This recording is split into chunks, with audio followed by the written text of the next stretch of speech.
my name's Avery, and welcome to my new bookshelves.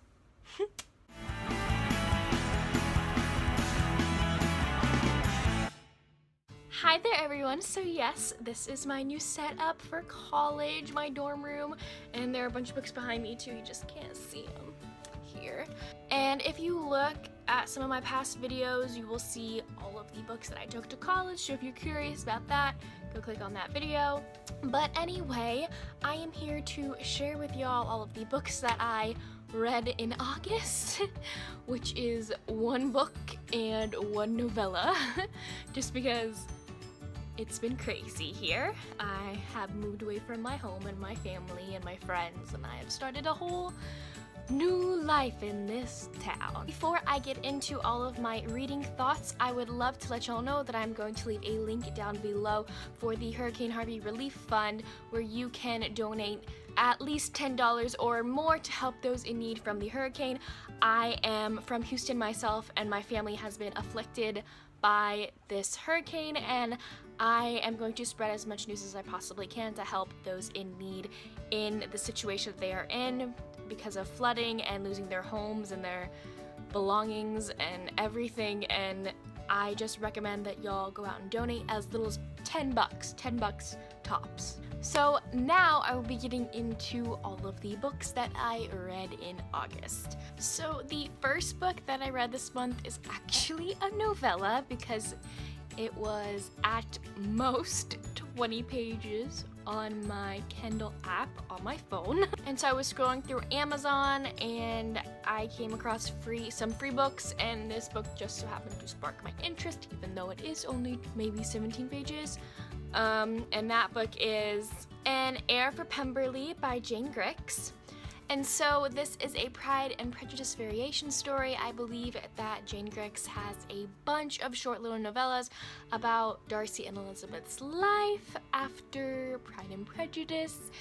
And this is the story of Elizabeth giving birth to, I believe, their son. Sorry, this was at like the beginning of the month and I don't really remember. Yeah, it was cute. Like when I was bored, like late at night one night, I read it in like less than 30 minutes. It was cute. I believe I gave it a 3 out of 5 stars just because more please. And I don't know, I wasn't really getting like the true Darcy and Elizabeth vibe, but it's understandable because the author is not Jane Austen, but yeah.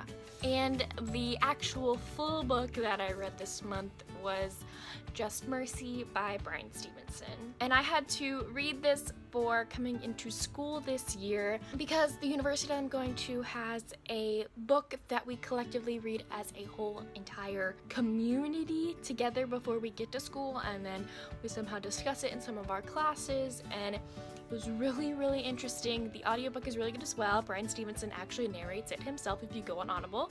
And it's basically Bryan's story of trying to save this one man from death row, but also he throws in a bunch of different stories about how he saves other minorities from being on death row as well. This was a very enlightening read for me. I thoroughly enjoyed it. I gave it a 5 out of 5 stars. It gave me that To Kill a Mockingbird vibe. I bet a bunch of people say that, but Bryan Stevenson kind of reminds you of Atticus in a way, and trying to help the minority and defend the minority, and it's just heartbreaking. Some of these stories are heartbreaking and some of them are beautiful. Like, you're rooting for all these people the whole time, and it's a really good book. I recommend it to anyone who loves a good nonfiction story. This was an amazing read for me. So yes, those are the books that I read in August. Sorry if this video is very, very, very short.